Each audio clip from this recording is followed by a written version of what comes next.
Assalamualaikum warahmatullahi wabarakatuh. Nama saya Kelvin Wahyu Cahyadi Saputra dari SMA 45 Bandung, kelas 12 MIPA, mata pelajaran PKWU.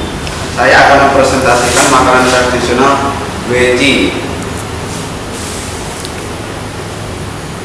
Weci di Malang, Jawa Timur, orang menyebutnya bakwan dengan nama weci atau heci.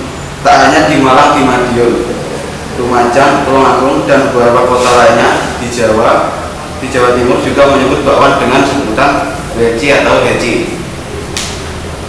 Pembuatan weci: wortel, daun kol, dan bawang dan toge dicampur jadi satu dan ditambahkan tepung, kaldu bubuk, garam, dan lada. Tuangkan air secukupnya dan aduk sampai rata. Panaskan wajan, tuangkan minyak dan tunggu sampai panas. Ambil sendok sayur, lalu celupkan ke dalam minyak goreng, lalu angkat. Masukkan ke dalam wadah berisi adonan, ambil adonan, masukkan adonan ke wajan yang sudah panas, biarkan beberapa saat agar weci atau bakwan tersebut matang. Kalau sudah matang, warna coklat keemasan, lalu angkat dan tiriskan.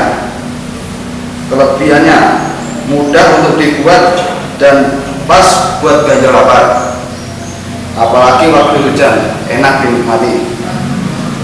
Untuk kawan-kawan minat atau ingin merasakan weci, bisa ditemukan di pasar atau di pinggir jalan pedagang kaki lima. Biasanya ada lebih menarik juga, weci dibikin beda campuran, ada yang isinya udang dan ada juga isinya sosis. Sekian presentasi dari saya. Assalamualaikum warahmatullahi wabarakatuh.